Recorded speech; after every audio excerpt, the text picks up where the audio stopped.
Alors, je m'appelle Isabelle Villain, j'ai 54 ans, je suis mariée, j'ai un fils de 28 ans, je suis romancière et fan de littérature policière. Alors, sans hésitation, premier de cordée de Frison Roche. Alors, c'est un roman de Armel Carbonel qui s'appelle Criminal Loft. Aucun. Je n'ai jamais honte de faire quoi que ce soit et certainement pas de lire un livre.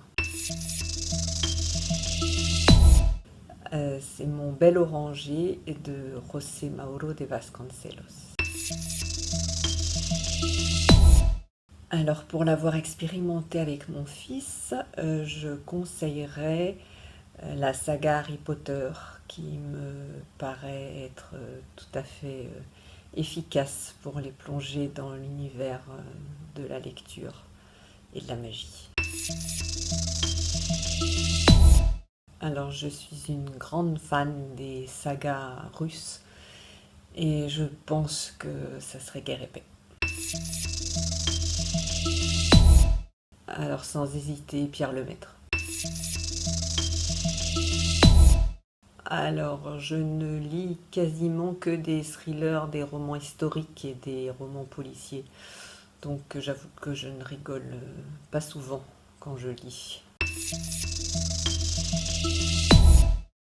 Alors pour le personnage de Rebecca dans toute la série du groupe de Lost, je vois très très bien Audrey Fleurot.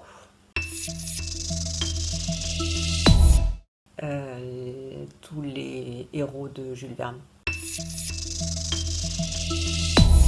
Alors Blessure invisible est sorti en janvier 2020 chez Tornada. C'est le quatrième opus de la série des enquêtes de Rebecca.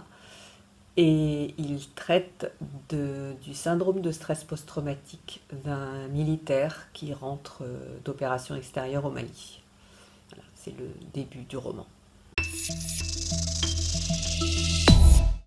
Pas du tout.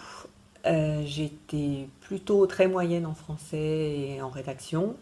Et mon rêve quand j'étais petite, c'était de devenir archéologue. Donc absolument rien à voir avec le métier d'écrivain. Partout.